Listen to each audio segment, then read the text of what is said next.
Bendiciones, mis queridos amigos, para cada uno de ustedes. Muchas gracias por seguirme acompañando en esta serie de temas titulada El deseado de todas las gentes a la luz de la doctrina de Dios. El deseado de todas las gentes es un libro escrito por Elena G. de White, donde ella cuenta, donde detalla toda la vida de Jesús acá en la tierra como ser humano, y nosotros aprovechamos todos estos consejos para aprender mucho más acerca de nuestro Salvador y resaltamos aquellos párrafos que nos hablan acerca de la divinidad, acerca de la doctrina de Dios.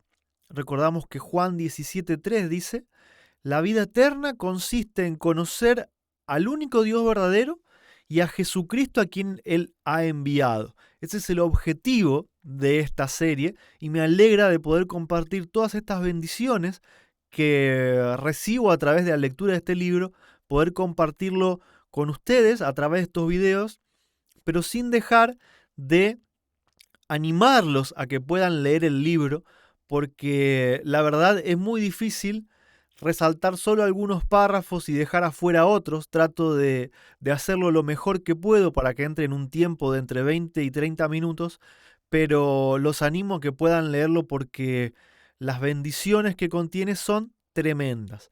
Tremendas así como las que nos toca en este capítulo.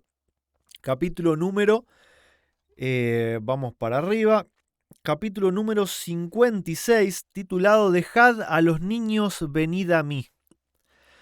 En el tiempo del pueblo de Israel se acostumbraba a que los padres trajeran a los niños a los rabinos para que estos pusieran las manos sobre sus cabezas y los bendijeran.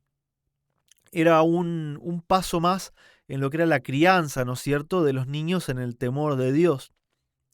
Y Jesús se regocijaba cuando los niños acudían a él. Él estaba acostumbrado a tener que tratar con estos judíos astutos, hipócritas, que en todo lo que hablaban trataban de ponerle trampas para que él cayera y se equivocara. Entonces, cuando le tocaba recibir a los niños y conversar con ellos, él sentía un alivio, despreocupación, porque en los niños no hay esa maldad, ¿no es cierto? Y él trataba de acomodar todas sus enseñanzas para que ellos pudieran entenderlo. Pero había un problema, y era que los discípulos de Jesús muchas veces no entendían que a Jesús esto le agradaba, y ellos creían que los niños eran insignificantes como para que Jesús perdiera tiempo. Y sucedió así que en una oportunidad el Señor Jesús los probó a sus discípulos, y una madre que había decidido asistir a llevar a su hijo a Jesús, contándole a sus vecinas, estas madres también se unieron a ella y se formó un lindo grupo donde todos acudieron a Jesús con sus hijos, y Jesús esperó ver cómo tratarían los discípulos a estas madres que estaban deseosas de traer a sus hijos a los pies de Cristo, ¿no es cierto?, a que puedan ser bendecidos e instruidos para Dios. Pero los discípulos, ya cuando vieron venir a las madres, miraron con desagrado, como con fastidio, las despidieron, le dijeron que por favor se regresaran porque el Salvador estaba muy cansado, estaba muy ocupado. Sin embargo, ahí es donde Jesús, después de comprobar que sus discípulos todavía no habían entendido muchas cosas y que todavía tenían actitudes incorrectas, él mismo dijo: dejad a los niños venir y no lo impidas, porque de los tales es el reino de Dios. Recibió a los niños, los tomó en sus brazos y les dio esa bendición que habían venido a buscar, ¿no es cierto? Y la primera cita que me gustaría resaltar, en realidad son dos seguidas, que son tremendas citas. Dice: las madres quedaron consoladas. Acá ya tenemos una primera pista de por qué el color, ¿no es cierto? Ustedes, si me están siguiendo en la serie, saben que este color es para las citas que hablan exclusivamente de Cristo en su manifestación espiritual, del Espíritu Santo, del Espíritu de Cristo. No es casualidad para nada que la sierva del Señor use esta palabra relacionándola con Cristo mismo, ¿no es cierto? Pero esto no se queda ahí. Volvieron a sus casas fortalecidas y bendecidas por las palabras de Cristo. Quedaron animadas a reasumir sus cargas con nueva alegría y para trabajar con esperanza por sus hijos. Las madres de hoy, fíjense que ahora nos trae ya a nuestra época para un consejo.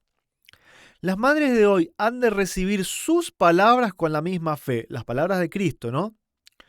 Cristo es tan ciertamente un Salvador personal hoy como cuando vivió como hombre entre los hombres. Es tan ciertamente el ayudador de las madres de hoy como cuando reunía a los pequeñuelos en sus brazos en Judá. Los hijos de nuestros hogares son tanto la adquisición de su sangre como lo eran los niños de entonces. Jesús hoy sigue consolando, sigue ayudando, sigue estando con las madres que crían a sus hijos en el temor de Dios. Jesús conoce la preocupación del corazón de cada madre. El que tuvo una madre, él, que luchó con la pobreza y la privación, simpatiza con cada madre en sus trabajos. El que hizo un largo viaje para aliviar el ansioso corazón de una mujer cananea, hará otro tanto por las madres de hoy.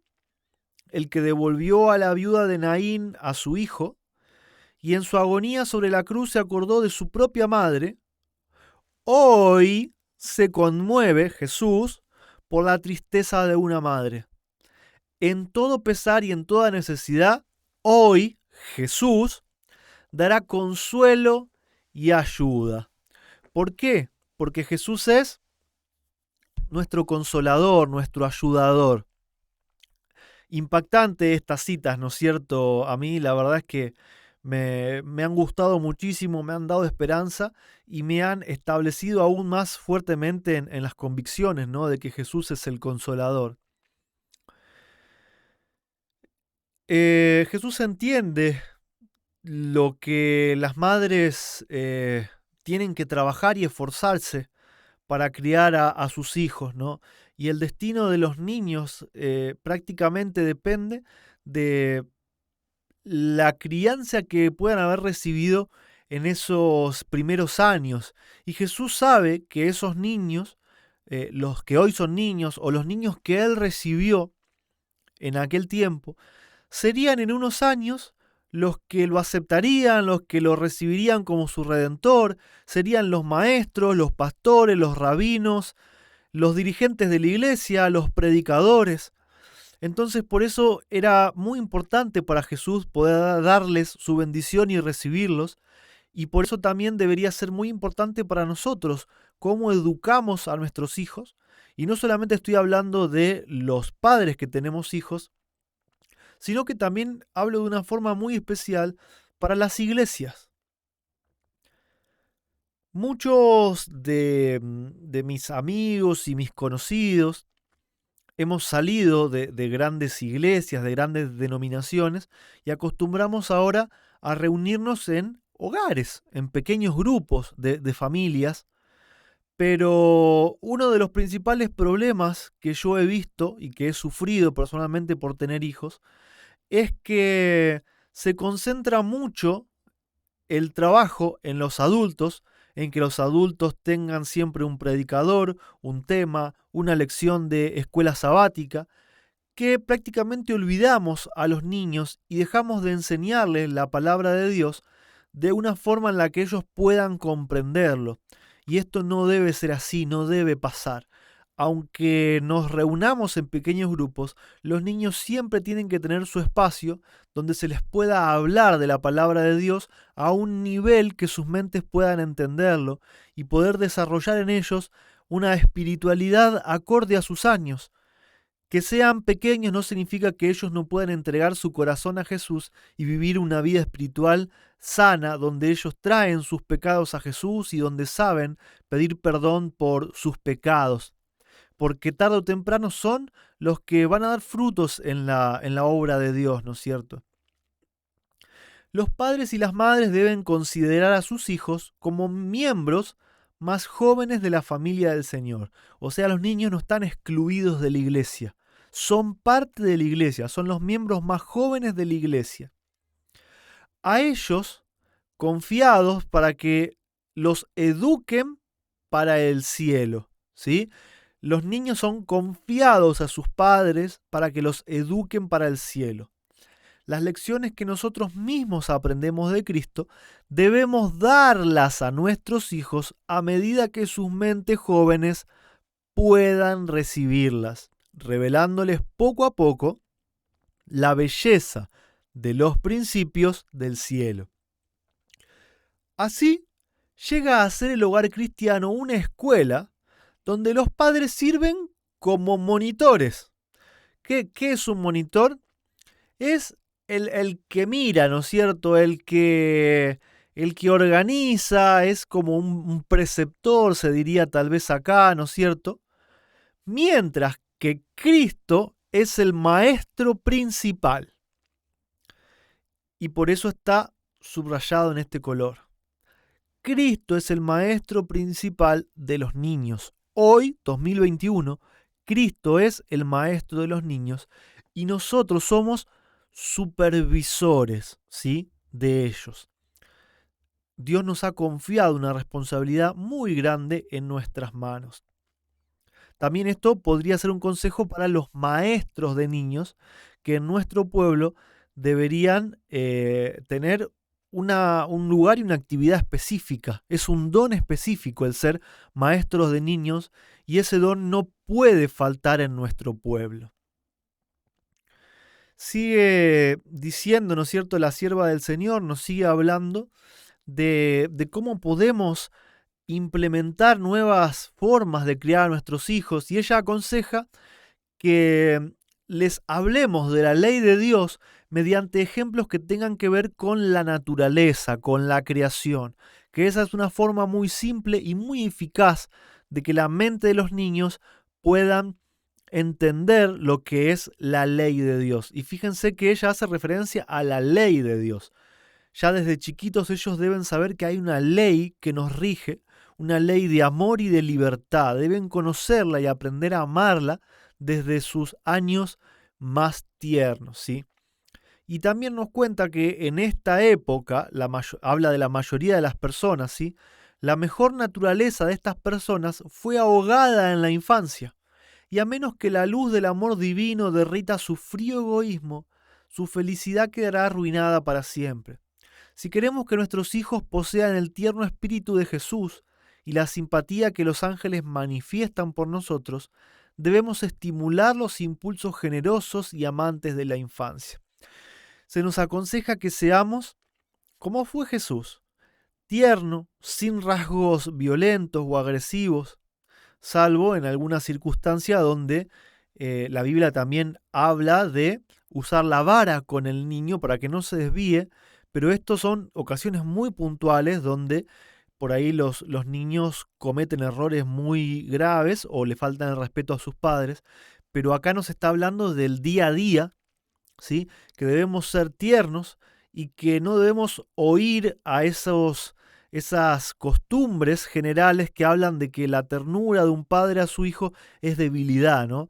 Debemos enseñar las cosas con suavidad. Jesús hablaba y quitaba todo rasgo de algo áspero, de algo que pudiera ser hasta violento o irónico. Tanto tenemos que aprender de esto, ¿no es cierto? Entonces suavizaba todo su mensaje, pero no en el contenido del mensaje en sí, sino en las formas, ¿sí? Muchos hoy creen que, o enseñan que dicen, no hay que suavizar el mensaje. Por eso empiezan, no, porque vos estás en Babilonia, la madre de las rameras, y vas a recibir la marca de la bestia y te vas a perder y te vas a quemar en el lago de fuego. Y esa es la verdad, y la verdad no hay que suavizarla. Sálvenos Dios de alguna vez caer en ese tipo de actitudes. Dios nos libre, porque no hay un castigo pequeño para las personas que entiendan que el Evangelio se predica de esa manera. El mensaje debe ser dado sin ser suavizado. El mensaje, el que corta, es el mensaje, no nuestras formas. ¿Sí? No nuestras formas. Pero hay muchas personas que me voy a hacer cargo también de que en el pasado creíamos que la expresión el mensaje debe cortar significaba que nosotros debíamos tener actitudes que cortaran. Pero el mensaje corta por sí solo. Corta en el corazón de la gente cuando lo recibe. No por nuestras formas, no por nuestra agresividad, no por nuestra intolerancia. No por ser incisivos, insistentes, no por ser fariseos y estar persiguiendo a la gente para marcarle sus errores. Esa no es la forma que utilizaba Jesús y no es la forma en la que nosotros estamos llamados, ¿sí? Predicar el Evangelio de Dios, predicar el mensaje de los tres ángeles, no es ir tirando bombas a diestra y siniestra por donde vayamos. Es ocuparse de la gente, es amar a la gente, es hablar con ternura. Y todo aquel que no lo entienda es porque no está capacitado para estar en la obra del Señor. Y si nosotros no cambiamos rápido en este sentido, los niños maman toda nuestra forma de ser, nuestra forma de predicar, maman nuestro carácter, nuestras formas agresivas, y después la replican. Son grandes y van a ser iguales o peores que nosotros. Por eso esta enseñanza y estos consejos, ¿no es cierto? Y bueno, ahí en ese tono viene esta cita que dice: no permitamos que nuestro carácter, diferente del de Cristo, le represente falsamente. ¿Por qué dice esto? Porque los niños tienen en sus padres a un Dios. Ellos ven, o el conocimiento que tienen de Dios, es nuestra forma de ser. Y también la sierva del Señor en este sentido tiene una cita que habla también de los animales. Para los animales que no tienen un poder de razonamiento, su forma de conocer a Dios es a través del ser humano, es como el hombre trata a ese animal. Ese animal, según la forma que yo tenga de tratarlo, es el concepto que va a tener de Dios. Imagínense entonces los grandes errores que podemos haber cometido en el pasado, tanto con la naturaleza de Dios y peor aún con nuestros propios hijos, ¿no es cierto? No permitamos que nuestro carácter represente falsamente a Dios. No apartemos a los pequeñuelos de Él por nuestra frialdad y dureza. No les hagamos nunca sentir que el cielo no sería un lugar agradable para ellos si nosotros estuviésemos allí. O sea, no permitamos que los niños piensen que si van al cielo vamos a estar nosotros atrás retándolos por todo, absolutamente todo lo que hacen y siempre mostrando seño de descontento, ¿no? No hablemos de la religión como de algo que los niños no pueden entender, ni obremos como si no esperásemos que ellos acepten a Cristo en su infancia. En otras palabras, hermanos, no esperemos que nuestros hijos empiecen a conocer a Dios y crezcan en espiritualidad cuando son adolescentes y jóvenes. Ese momento va a ser tarde. La semilla se siembra desde los primeros días de vida, ¿sí? No les demos la falsa impresión de que la religión de Cristo es una religión lóbrega, aburrida, triste, oscura, ¿no es cierto? Y que al venir el Salvador Jesús debe renunciar a todo lo que llena de gozo la vida. Lo que deberíamos hacer es mostrarles de qué forma uno puede tener gozo y divertirse bajo los principios de Dios, ¿sí? Y no bajo los principios del mundo. Pero a veces nos pasa que tenemos una actitud tipo castradores, ¿no es cierto? Que hasta pareciera que un aplauso ya es algo satánico y que Dios está apuntando con su dedo para lanzar un rayo o fuego del cielo para quemar al que aplaude o al que marcó el ritmo en una canción. Porque hay gente que es así, o sea, cree que tiene que ponerse un velo negro y que si hay una canción que es un poquito alegre, que lo hace mover el cuerpo, tiene que agarrar un cinto y darse látigos en la espalda. Y no estoy hablando de la Edad Media, estoy hablando de personas de ahora, septiembre del 2021. Si pudiésemos entender, ¿no es cierto?, las formas alegres que los ángeles también tienen de adorar a Dios y todas las cosas que ellos hacen también en su vida diaria, donde es una felicidad plena y una felicidad eterna y no una religión triste, lóbrega y aburrida, ¿no es cierto?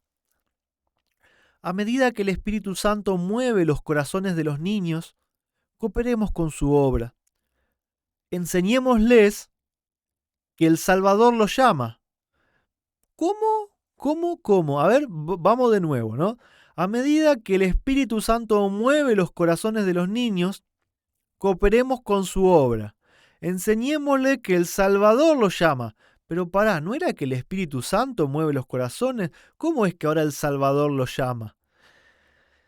Esto reafirma más aún la creencia, ¿sí?, que se repite a lo largo de los 55 capítulos anteriores, que el Espíritu Santo es Cristo mismo, es Él mismo en su manifestación espiritual. El Espíritu Santo mueve los corazones, el Salvador toca la puerta de tu corazón, ¿sí? Que nada puede darle mayor gozo que el hecho de que ellos se entreguen a Él en la flor y la frescura de sus años. Muy lindo cuando vemos a los niños entregarse a Cristo ya desde pequeños y hasta incluso trabajar para Él. Y la sierva del Señor finaliza este capítulo diciéndonos que el que trabaja para Cristo puede ser su agente para atraer a estos niños al Salvador. Y fíjense que no hace una especificación de a quién le corresponde. Nos habla a todos. A los que predicamos para los adultos, nos habla de que debemos ocuparnos de los niños. Al que tiene el don de la música, le habla que tiene que ocuparse de los niños.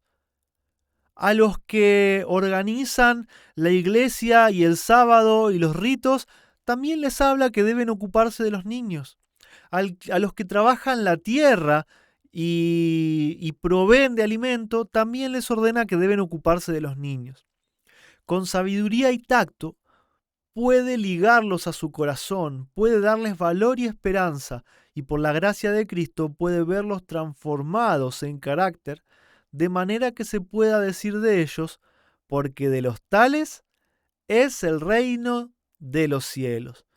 Entonces, hermanos, entendamos que la crianza de los niños, no solamente la crianza en el hogar, lo que tiene que ver con las cosas básicas, sino la crianza en su vida espiritual, el crecimiento en la iglesia, en el pueblo de Dios, es responsabilidad de todos nosotros, desde el predicador más encumbrado hasta el que se encarga de abrir y cerrar la iglesia. Es responsabilidad de todos, implantar la semilla de una vida espiritual sana en el corazón de los niños para que desde chicos ellos puedan entregarse al Señor Jesús.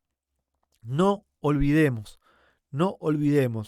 que los niños son los próximos predicadores, son los próximos pastores, son los próximos diáconos, son los próximos maestros, son los próximos que tienen que revelar el carácter de Dios al mundo, ¿sí? Y si no los estamos criando nosotros, los está criando el enemigo. Los chicos no crecen con la mente en blanco. Ellos absorben lo que ven. Si no nos están viendo a nosotros, están viendo a otro.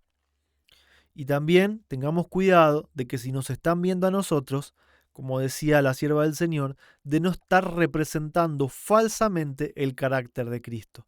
Que Dios nos bendiga, hermanos, nos ayude a ser conscientes de todo esto que estamos leyendo y que, como decía también en los capítulos pasados, que como cristianos no nos quedamos solamente en el oír y en el hablar, sino que hagamos, sed hacedores, dice el Señor, que pongamos en práctica todos estos consejos que estamos recibiendo. Bendiciones para cada uno de ustedes, hermanos. Los espero en la próxima. Y por favor, no olviden siempre de suscribirse, tocar la campanita y poder compartir para que otros puedan recibir también todas estas bendiciones. Hasta luego, mis hermanos.